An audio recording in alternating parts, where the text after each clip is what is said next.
Ash Jackson. Ozfish TV. As told by the creator. Preface.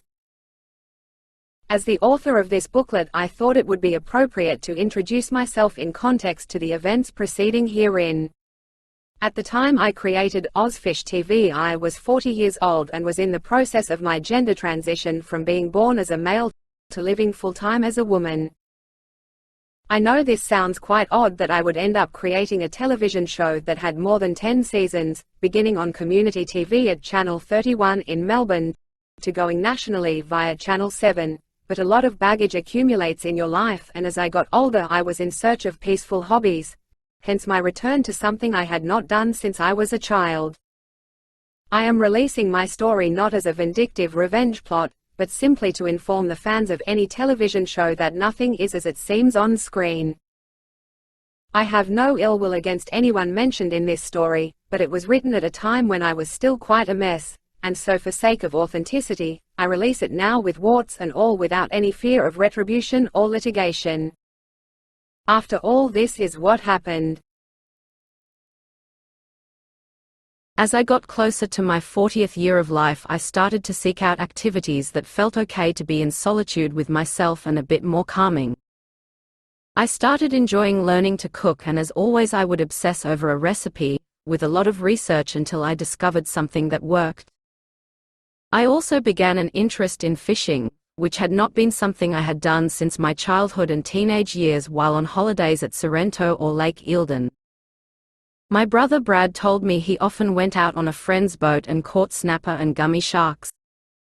I bought a highly inappropriate fishing rod from Complete Angler in Box Hill and began my new journey learning how to catch and eventually cook fish that I would catch, like flathead, brim, snapper, whiting and calamari. I became quite good at catching calamari in Port Phillip Bay, usually from a pier such as Mornington, Rye or Portsea, using a prawn-shaped lure more commonly known as a squid jig.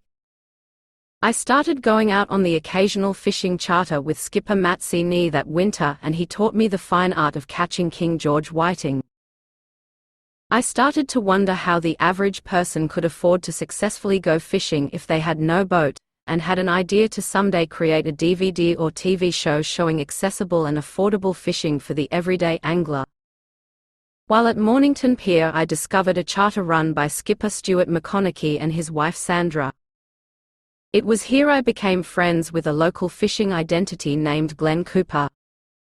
He was about 15 years older than me and would either be on the pier daily or out on the boat. We discussed how some of the television fishing programs were extremely unrealistic and nothing that any average person could ever afford. I thought to myself that I may have a guy here who is charismatic enough to host a show like the one I was thinking about maybe pursuing. This of course was all about distracting my mind from the inevitable transgender issue that would lie beneath the surface, and deep down I knew it would hit me again, as it had so many other times, and always stronger than the last. I had been playing around with names for my show. I ended up settling on My Fish TV for about a week before changing it to a US Fish TV. I was mucking around with the impact font on Photoshop with the word fish large and in the middle, surrounded by a US and TV, but it didn't look aesthetically balanced, so I changed it to Oz and slept on the idea overnight. Then as I turned on my computer the next day and opened Photoshop, Ozfish TV was born, and I told Glenn about the name and he liked it. I used my father's Sony Handycam and we got to filming at Mornington Pier in June and July of 2013. Glenn's stage name was now Guru Glenn, as I suggested, and at around the same time he was doing a weekly fishing report on local radio, so there was a small buzz in the community thanks to his comments about a new realistic fishing show he was a part of. I had never done any serious video editing, and like usual I threw myself in the deep end, with what would turn out to be hundreds and eventually thousands of hours learning the craft. The first edits of Ozfish TV were that of Glenn catching a snapper from the pier, and it was okay footage, but I felt an extra co-host would make it more accessible. I met Chris Monier on a fishing charter, and he had become a regular down at the pier while I was filming. One day in August, the first asked him if he wanted to stand next to Glenn and just react with some color commentary. The footage was great as Chris is quite a charismatic and humorous guy, so a light bulb moment entered my thoughts: Glenn and Chris to host the show with myself doing everything else as the show's creator and producer. I had an idea for some cool rock guitar music for the show's soundtrack, so I reached out to Brett Garsett again and asked permission to use his solo music, which he gladly agreed to. The show's theme was now an edited version of his catchy instrumental, Food Fight, and we began filming a few times a week at Mornington Pier and Glenn's home in Frankston. In September we arranged for a trip to Bem River in East Gippsland with another local nicknamed Fast Eddie. All four of us would be spending about a week there filming, and we rented a 2-story house right next to the hotel and a couple of 100 meters from the water. But family life was about to throw a huge curveball when my sister-in-law's brother, Julian, went missing from his home in Tasmania. He had a lot of personal issues and also drank alcohol to a huge extent, just like me. About a week after he went missing, he was found in a car and had taken his own life with carbon monoxide poisoning. He was only 30 years old, and my family went down to Tasmania for the funeral. It was a sad time with the funeral hall totally packed. There were comments all day about how they wished Julian could see how many people loved him. My only problem with that was that most of them had abandoned him during his time of need. He had tried to reconnect with some of them, but to no avail, and yet there they were proclaiming how much of a great friend they were to him. I had enormous respect for Julian, and we would occasionally chat online, mostly about music as he was a bass guitarist. My thought on suicide has always been that, if you feel that unhappy, then you have every right to end your existence, because you can't live for someone else if you hate your own life. I could not wait to get back home and couldn't wait to get away from daily life and take some time out on a filming trip to Bem River the following day. Eddie and Glenn drove Eddie's car on the long journey while Chris came down a few days later. His wife was pregnant and it seemed to upset him quite a bit, as they would argue quite often, which I imagine would be quite understandable, so he was relieved to get away from home life for a few days. Chris had done quite well for himself in the corporate world but had been let go from his high-paying executive role in the egg farming industry, due to him calling out others in the organization for unethical behavior, or something very similar. He lived in a beautiful house in Mornington and was married with 2 kids. His smart, witty humor and charisma always impressed me, as to the fact that he was a very accomplished drummer who used to play in some of Melbourne's top cover bands. He also knew of George Christie, who I wrestled with years ago and was also a top drummer, but had also committed suicide not too long ago, which brought back fresh memories of Julian. Our time there at Bem River was great, with a lot of fishing on land and in boats, as well as daily visits to the pub, games of pool, a lot of drinking and laughing thanks to Chris and Glenn's ribbing of each other. One night I told Chris about my gender dysphoria, and it was a relief to learn of his compassion and serious side to him. Over the next few weeks, once we returned to Melbourne, I came out to some of the regulars in my new fishing community, and it was met with a lot of understanding and questions. I guess I felt comfortable enough to take another gamble and risk the friendships, but as it turned out I had nothing to be concerned about, or so I thought. It was around this time that Glenn, Chris and I made a verbal agreement to be 3-way partners in Ozfish TV, as I sent my first draft of the pilot TV show to Channel 31, in Melbourne. The feedback was promising, but they asked for me to have another go, with more host interaction, and to study some other fishing shows to see their editing and production styles. We were now in October of 2013, and I had posted a message on a forum asking if anyone knew a reliable fishing spot for an upcoming television show that was land-based, but on the other side of the peninsula at Western Port.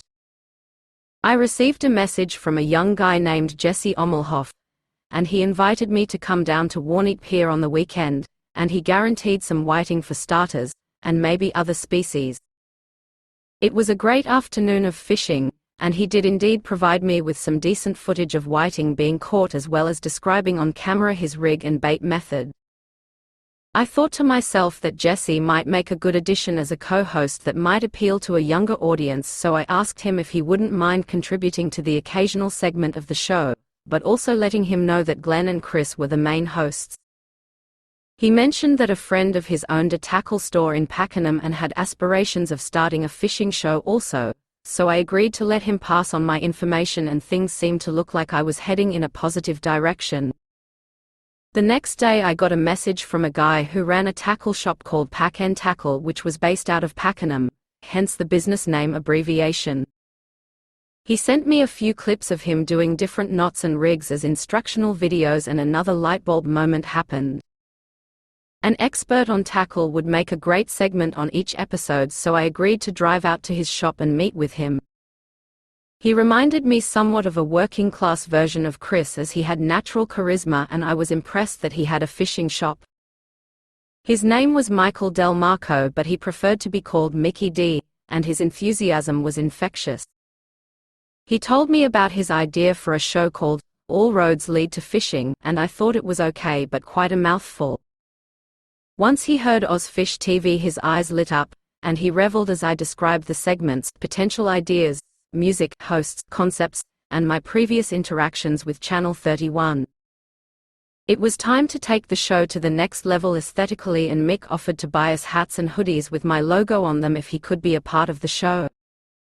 We all agreed this would make the show look much more professional, so over the next week we all had our apparel and were ready for the next video shoot at Warneet, as we had arranged for 2 boats to hire.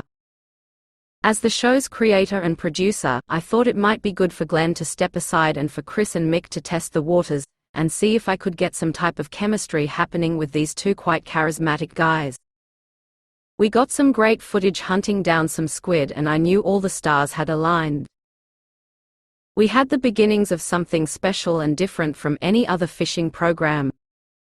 At this time I was now fully transitioning again into my womanhood and was presenting more femininely with my new bunch of friends within the Ozfish and Mornington community. Nothing too over the top, usually just shorts with a girly t-shirt and a pair of sandals with my hair in a ponytail, and some light makeup. The estrogen I had been taking for years had kind of plateaued, and I was getting monthly sessions of laser therapy on my face to remove hair, which hurt like hell. On our next trip, we went off to Phillip Island as my auntie had a holiday house down there and the rent was very cheap. We spent a weekend at various locations and had a great time with a hell of a lot of drinking involved. Glenn and his friends fished and filmed at Real Pier, while Chris, Jesse and Mick filmed at Cows Pier. The footage was fairly ordinary from Glenn, as nothing significant was caught, but he did well in front of the camera. The Cows team got some great catches, including a good-sized gummy shark, and footage of an eagle stingray, which was extraordinary. There was a little in-between segment of Jesse catching and releasing too many flathead to count, with a guest named Stephanie Geyer, that they all met on the pier, which made a nice balance as I began the long process of editing all this content into a 24-minute episode to pitch to Channel 31 again in January of 2014. We did one more trip before Christmas that year, and it was aboard Bay Fish N Trips charter out of Mornington.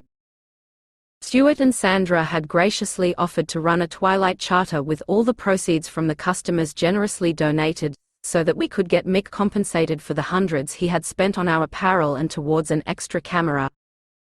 This was to be overall a great night with some excellent footage, but also the last time Glenn would be involved with Ozfish TV. There had been tension building amongst Glenn, Chris and Mick since the Phillip Island trip. So much so that Glenn was sarcastically calling it now the Mickey D Show, because of his constant enthusiasm for getting footage, and the headquarters seemed to spiritually be in Pakenham at Mick's shop. Towards the end of the night, Glenn and Chris, who had been jointly stirring each other up for hours, almost went nose to nose, with Glenn clenching his fist and making a very quick yet subtle gesture that he might strike Chris. It was even accidentally caught on film, as well as the aftermath of Mick cooling him off as we docked the boat, and gave Stuart and Sandra a big applause for their generosity.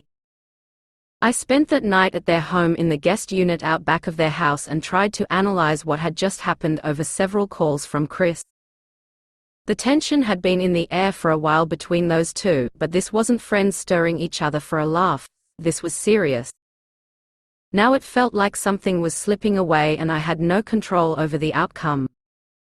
I awoke to a message forwarded from Chris that he was about to send to Glenn and also send along to Mick. I've never been a fan of sending serious conversations over a text message, and always thought the person receiving it should at least be awarded the courtesy of being told face to face, or at the bare minimum with a phone call. The message read along the lines of Chris saying to Glenn that he was unable to work with him on the show anymore and wished Glenn all the best for the future, but it was either Glenn or him. To me, it sounded too sterile and almost like he had done this many times before in the corporate world. It was like a lawyer had looked over it before it was sent, and he wanted the rest of the crew to also send a message underneath agreeing with him, and that Glenn had been let go from the partnership. I reluctantly agreed after a call from Chris telling me that I needed to be very assertive on this and that it would help me grow as a person. I can't remember what I wrote as I was crying at the time, but I knew the outcome would be the loss of a friend in Glenn, and that his life was so tied up in this show that it would devastate him. I buried my head in my hands as I pressed send, got up, drove back home to Box Hill, and turned my phone off like a coward. In January 2014, Chris and Mick thought we needed to replace the footage of Glenn previously shot at Phillip Island, so we all decided to head back to the island and visit the real trout farm, with both of them bringing their young daughters. We got treated with such generous hospitality and I got footage of the girls catching their first fish, as well as some lovely scenic shots as we progressed through the facility and had the fish cooked up by the staff. We also filmed an introductory description of the show's mission statement that I thought would make a nice 30-second "What Ozfish TV is about" introduction before the actual music video hit introducing the hosts etc. Now it was time to nail a kick-ass pilot episode to get the tick of approval from Channel 31, so I spent days editing a new intro video with highlights from our footage so far and spotlights on the three hosts in Chris, Mick and Jesse. I sent the draft to the others and they were blown away, so I put together a basic framework of the three main segments of the proposed pilot show. Part 1 was the trout farm experience, Part 2 was the footage from Cow's Pier, and Part 3 began with a Mickey D segment describing some fishing knots and tackle from his shop, followed by the bigger catches from Cow's Pier. Mick was so keen to also learn the behind-the-scenes stuff, that he sat with me as we went over the final cuts and added little tweaks to make it as perfect as we could.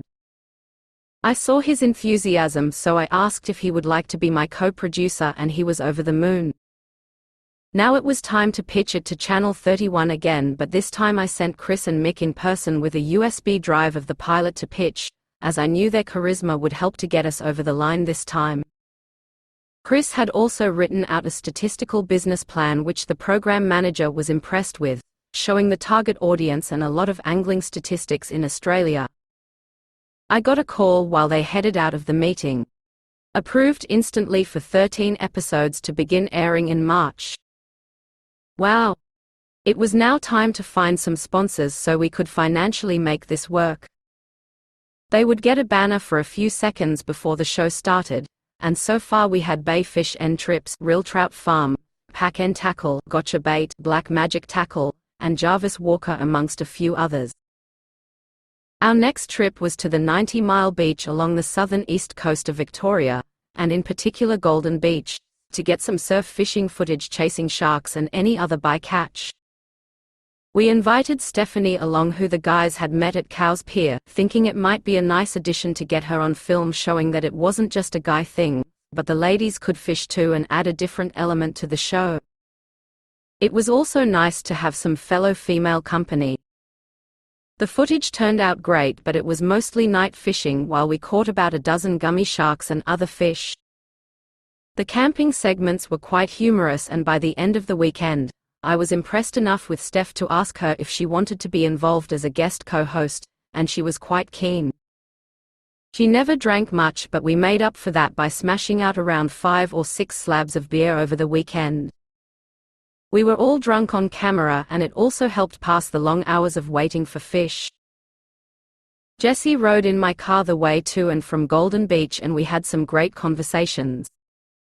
I was starting to like this young man as a close friend, and besides that, he was an angling genius. We also met some nice people who were camping next to us called Scott and Kerry. They had an amazing camp set up with several separate rooms for them and their kids. They would join us at the campfire and on the beach, and we exchanged contact details to keep in touch. A week later I was visiting them at their home in Cranbourne for dinner and drinks and felt like I had made some awesome new friends. They and their children 100% accepted my gender transition, which gave me a lot of affirmation emotionally, and helped me to express my femininity more freely with pride and enjoyment. About a week before the show was to debut on television, we all did an evening filming session at Patterson River to target one of the most elusive species, mulloway. This location was a somewhat badly kept secret among the fishing community, and by exposing it to everyone on television later in the series we copped a lot of backlash and hate from that same community. Mick, Chris and Jesse all caught mulloway that night, while Steph caught a gigantic brim, which were all safely and respectfully released. That night Steph and I crashed at Mick's home in Pakenham, and as we laid out exhausted on the couch, I noticed Mick and Steph flirtingly cuddling each other. I knew she thought he was attractive, but my concern was raised because Mick was in a serious relationship with his partner Kim, and I had recently become good friends with her. This kind of really shocked me, and also that Steph knew this fact was even more shocking. He was stroking her hair and doing light kisses on her head as we all sat and watched television. I was so stunned that I left to drive home, even while being as drunk as a skunk. My mental health, though, was starting to deteriorate slowly again. My issues with borderline personality disorder were coming to the surface far too often. I would switch off from people and, although I knew I was doing it, I had yet to get any serious professional help on how to manage BPD. Borderline personality disorder can only be managed with counseling over a long period while you learn to live in the moment and with an awareness that you have it. For me, it started around the age of 18, slashing my arms deep enough to bleed, but not enough to make a genuine attempt on my life. It would be something that would continue on and off throughout my life, and even into the final stages of writing this book. I have scars on my forearms that will be there for life, like a crap tattoo that is a constant reminder of the times when managing BPD falls by the wayside temporarily. In March 2014, Ozfish TV made its debut on Channel 31 and Mick had arranged an opening night party at Pack and Tackle with about 50 guests including all of our sponsors, which was now starting to pay off with around $1,000 plus per week in profit, to keep the show progressing, and eventually purchase better equipment. Before it aired I took the team aside, did a group hug and told them how much I loved them all. As the ending played and read, produced by Ash Jackson with Michael Del Marco, I started crying and the crowd gave us a standing ovation with Chris proceeding to do a thank you speech. I was a bit taken aback as the only mention I got was a thank you for the editing. I thought the 16-hour days for no money throughout almost 8 months deserved more credit. After all, I created the concept, the segments and the graphics, and if it wasn't for me the show would never even exist. I felt like I didn't matter and dwelled on it intensely for the next few days until I lost it again with another BPD incident, this time an extremely serious one. Usually, someone with BPD will feel like they have nothing to live for when they say or write suicide notes. It is a true cry for help. So much anxiety, stress and self-loathing has built up over time that all they want is for their loved ones to show them that they are truly loved, and not expendable. As usual, I had been drinking heavily and felt ignored by the Ozfish team after my depressing chats over the phone and the internet caused them to exclude me from a filming session at Lang Lang. I was very angry and upset that I, the creator of a TV show that put all their faces on the box, was excluded regardless of my depressing attitude. I sat at my computer and sent messages after trying to call, but they all went ignored. I later found out many months after that there was talk for a while between Chris and Mick that they didn't really need me anymore, and that their skills as hosts were up there with the best. As I would later also find out, they were scared of the image of me being transgender in the fishing television business when we would meet sponsors and executives. I wrote on my computer in big letters, "Goodbye to the world. The pain of my entire life has become unbearable.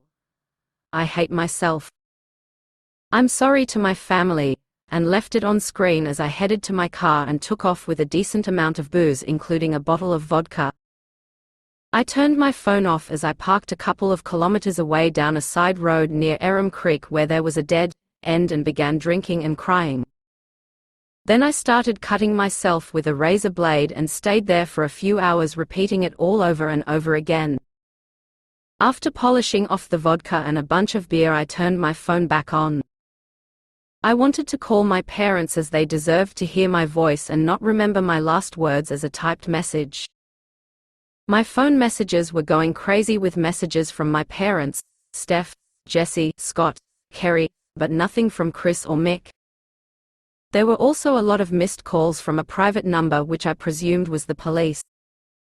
I switched it off again as I did not want the police to trace my location by triangulating the signal from my phone.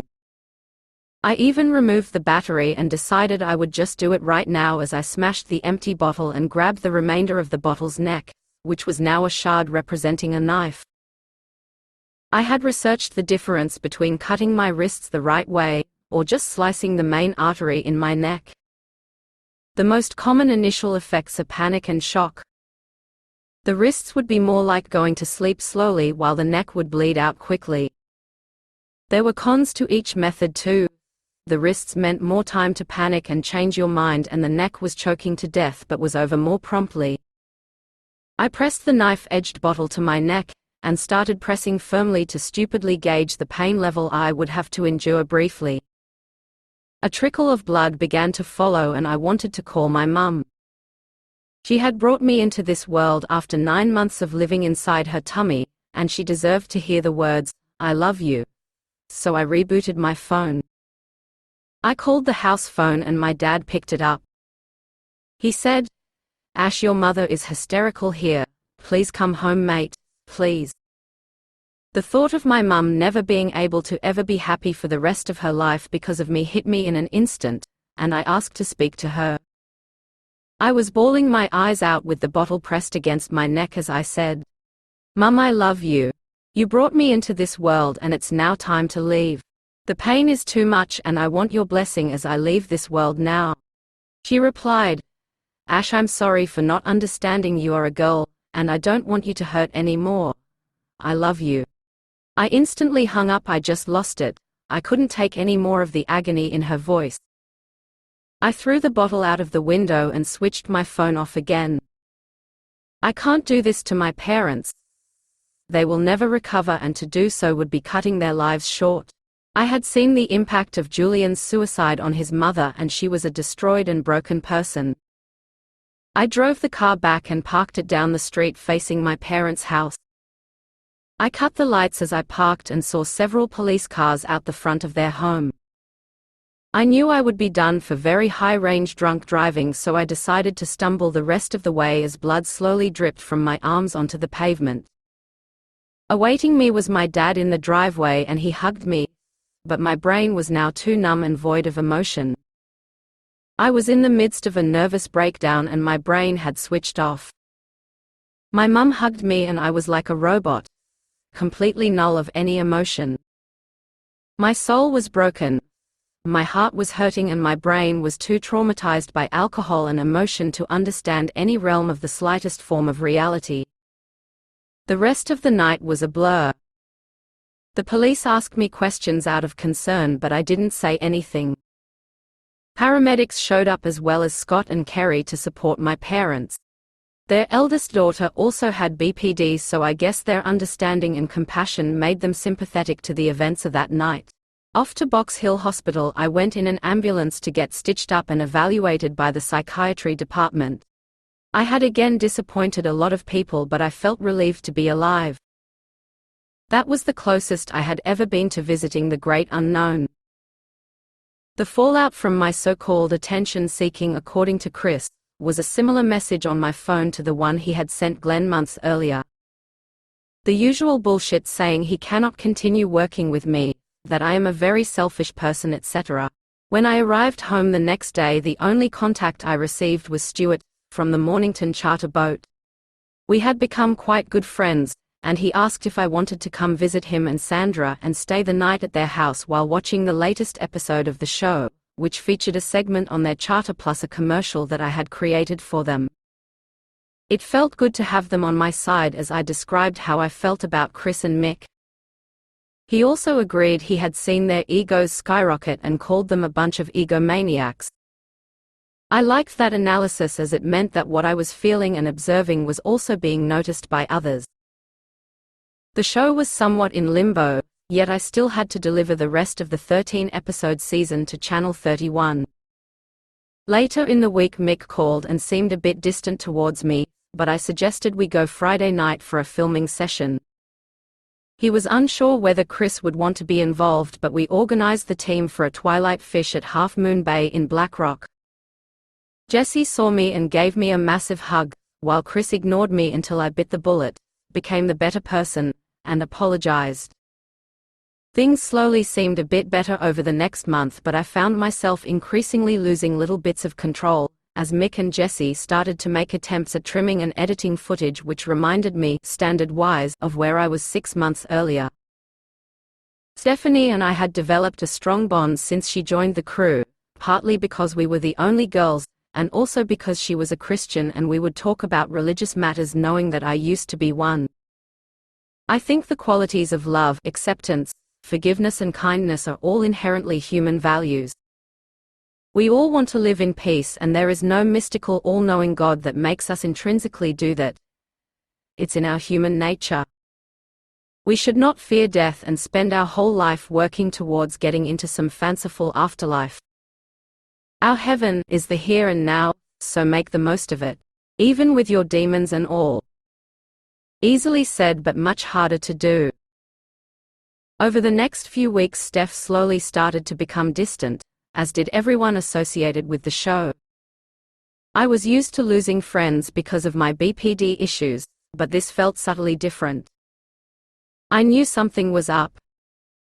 I was back to drinking every day, sometimes even driving, and full well knowing I should not have, but my internal self-hatred was rearing its ugly head again. I also felt guilt over how we had treated Glenn, and I wanted to at least reach out and make amends if that was possible. I sent him a message asking if it was okay to call, and he said yes. The call was fairly lengthy and I apologized for following the others in removing him from the team, and he forgave me. It felt good to have that off my conscience and good to know that it was all right to say hello if we bumped into each other. I had a tremendous amount of respect for Glenn and still do. He currently runs free fishing days for kids and disadvantaged youth, even though he is most likely still struggling financially just to stay afloat. That to me is a far greater achievement than any television show. I knew someday we would do some type of thing together, but I had to get back to producing the rest of the season. Chris was increasingly becoming difficult and was not pulling his weight on contributing time to the show. Mick, Jesse, Steph and I were out every single weekend and every second or third weekday filming. This also meant a lot of driving and a massive lack of sleep. 50 minutes each way, and my days were quickly back to 16 hours of editing, filming and creating. I even fell asleep along the Monash Freeway one late night while driving, and woke up with an adrenaline rush realizing I had crossed 3 lanes of traffic. I had dodged another bullet. My family life at this time was causing immense stress on my parents, my brother and sister-in-law. My parents had just left for their first overseas holiday upon retiring, and I was left at the house all alone, slowly starting to worry about my sanity and ongoing alcoholism. It was one of the worst times of my life that followed, and I selfishly ruined my parents' long-deserved getaway when things came to a head with my involvement on Ozfish TV. We had an important filming session on a weekend in May, and Chris pulled out again to fill in as a drummer in a band. I was happy for him to do the gig, but it would mean the rest of us would be freezing our asses off all weekend, and he only gave us a few days' notice. To me, this was the last straw. He hadn't been pulling his weight with a commitment to the show in months, and I didn't feel he deserved to be an equal partner with Mick and myself as we were doing all the hard yards. I tried to call Chris, but he wasn't answering, so I put a message on our group chat, saying it was time for him to let us know if he was still 100% in, or wanted to play a more minor supporting role in the crew. Again, Chris cracked the shits and sent back a similar message as before, along the lines that he cannot work with me anymore, and was stepping away from the project if I was going to continue being involved. That was the typical ultimatum that Chris was known for. It worked against Glenn, but this time I was determined to call him out on his bullshit. The next day I visited Mick at his work to discuss the future. Upon arriving, I was a bit taken aback that Mick said he couldn't do the show without Chris. I even suggested Steph take his place in a more prominent role, but that was shut down immediately. I dropped off the new camera and hard drive containing the filming archives and said I was going to get lunch, but I drove home and quit the show. I received calls from others, but nothing was going to work because they considered Chris more important than the person who created the show. I was disappointed in everyone, and I offered to return if we could sort something out, but it was a resounding no all round. After my obligations were done, I said goodbye and signed away my ownership of Ozfish TV under extreme duress from Mick, saying he needed it in writing. I mailed him my resignation and ownership, and I was so mentally messed up that I didn't care at the time. At least I automatically still had moral rights, which meant I legally had to be credited as the creator on all current and future broadcasts and seasons. I was happy enough with that and was already planning a live broadcast panel-type show with Glenn, this time focusing on ways that fishing can help those struggling with mental health issues. I had a breakdown a day or so later, though, when the police arrived at my door to hand me an interim intervention order prohibiting me from contacting Mick or Chris, or writing anything about Ozfish TV on the internet. I was stunned to read all these made-up allegations and decided to fight it in court the following month. I found out it is quite common for business partners to abuse the intervention order system to terminate or silence a partner. As Glenn told me, grown adult men trashing a law that was set up for real threats of harm, referring to Mick and Chris. They were now egomaniacs high on their bullshit, thinking they were famous rock stars or something. Chris would put ridiculous posts up on the Ozfish Facebook page claiming that their ratings weekly were the same amount of people watching that could fit into the MCG. The Melbourne Cricket Ground can hold around 100,000 patrons. Talk about delusional. In response, I redirected their website to a gay porn domain while they continued to publicly bag me over the web, to which I was unable to respond to legally. I then deleted all the Ozfish domains and was ready for my day in court. My parents were due back home from their 2-month holiday in Europe, and a week before they arrived, my last grandparent passed away from a long battle with dementia, which also had taken her husband about a decade prior. I remember late into that night crying my heart out, and I felt something I had not felt for a few years. I went to my guitar and wrote the music and lyrics in around 30 minutes. It just flowed out of me, and I felt elated that my songwriting gift was still there. I recorded it and it was played at my grand's funeral the day after my parents returned home. About a week before my court date, I was again visited by police for another bullshit and fraudulent intervention order from Stuart McConaughey, the skipper on the Mornington charter vessel. This one stunned me beyond belief because, as far as I knew, he and Sandra were on my side. It seemed they had thought that me trying to call them daily was viewed as harassment, yet all I wanted was a chat with my last friends. I've never known such a bunch of cowards in my entire life. Grown adult men taking out intervention orders so you cannot talk to them. I was completely disgusted with them all, and my BPD issues, not yet counseled to understand it, made me have ideas of sinking his stupid boat at the pier. I think that is a normal human reaction. The difference is I did not do it, but I would have celebrated with an impromptu party if it did happen. The court date arrived and I had to drive to Dandenong Magistrates Court and wait for legal aid. I received the dumbest lawyer on earth saying I have to accept it because I redirected their website to a gay porn page. I said no way in hell and questioned him about how he passed the bar test to even get a practicing certificate. He said thank you for your time, sir, so I replied with the usual, no hard feelings, you dickhead. Fuck you. So I had to represent myself, and even though the judge was respectful of my pronouns, she also was probably the second dumbest person in the building. I gave in after the judge warned me about contempt for constantly interrupting her, and she was very annoyed that a business partnership was again in front of her seeking intervention orders. I said I will agree to it, but I want my video archive that was on my hard drive back. They handed it to me but told me it had been formatted. I didn't accept it and walked out, not agreeing to any court order made in my absence. Got in my car after spitting on their windscreens, cracked a can of beer open and raced off home while chatting to Glenn on the phone. The legal system of intervention or restraining orders was being abused and misused severely, and I felt the world had turned against me.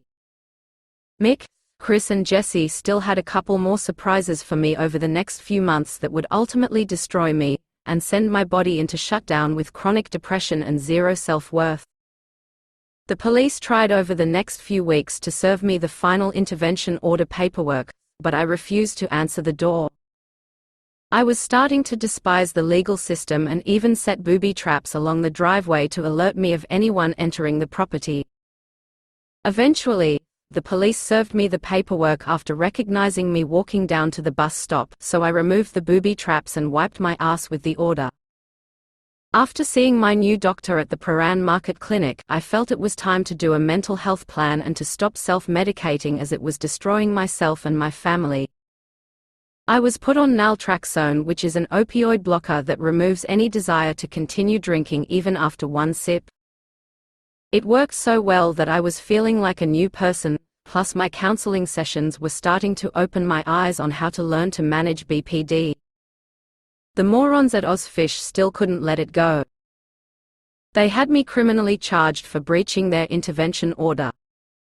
I was at the Melbourne Showgrounds at the Fishing and Camping Expo to visit Glenn, as he had a stall there. Channel 31 also had a stall there, and the Ozfish, mega-famous superstars, were there. A part of the order said I was not to go within 400 meters of their workplace. I didn't even know they were there, but Chris, the consummate smart-ass, decided to walk past me with my back turned and take a selfie of himself a few meters away from me. Glenn later told me the whole crew was there and also videotaped the setup. The result was a visit from the police and a charge brief to attend Dandenong Court, this time on criminal charges punishable by up to 2 years imprisonment. I hired an intervention order specialist lawyer named Glenn Thexton, who was well respected and feared by police for his winning rate, and was one of the best in Australia. He would later go on to expose the Oya ex Nicola Gobbo corruption alongside Zara Gard Wilson. I got on great with Glenn, and after explaining the story he said he loved my television show, but the new season was not as good. After a 6-hour wait, just before the daily court sessions terminated, he came out of the head prosecutor's office and said, "Let's go." All charges had been dropped and an apology from the head prosecuting police officer. Ozfish was picked up by a few other networks, including Channel 44 in Adelaide, and Aurora on Foxtel.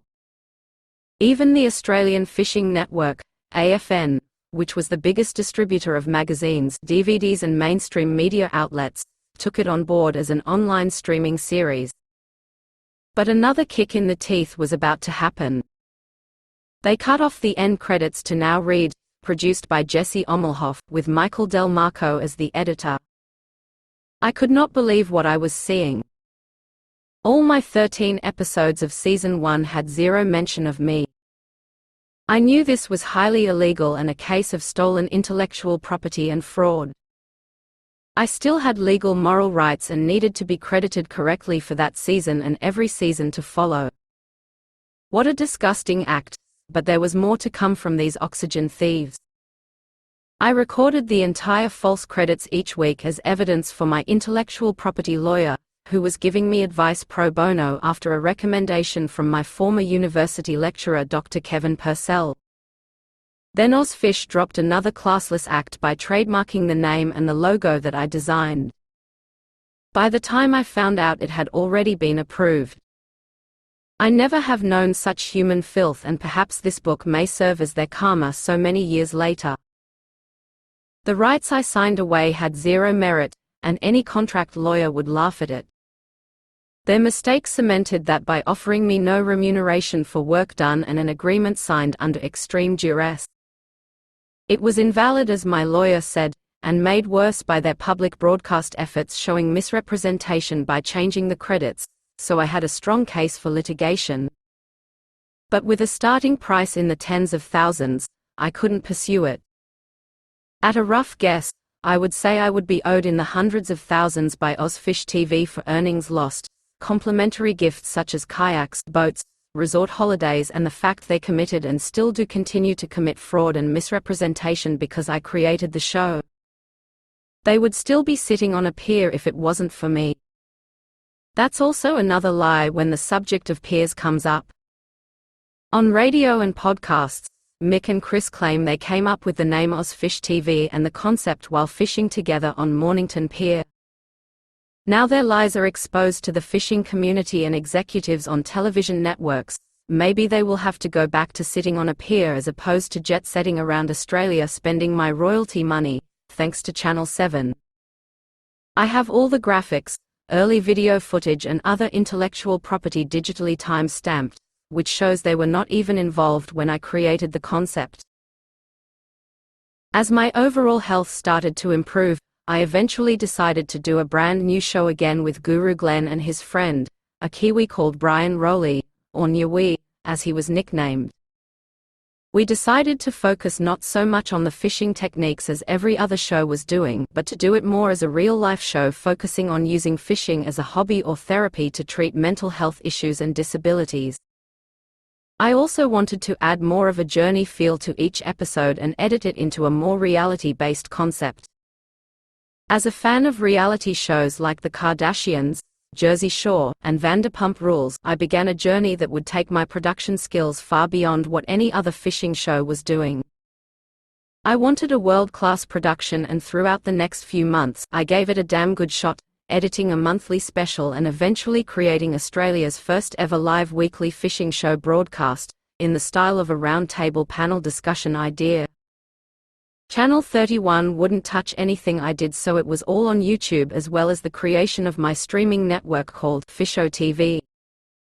That's the thing about fishing, is a term Glenn would always use as a reasonable excuse for catching, or not catching fish, so at the suggestion of his partner Amy, we decided to go with that as the show's name. 3 monthly specials that ran anywhere from an hour onwards. My editing style had become untouchable in the fishing TV community.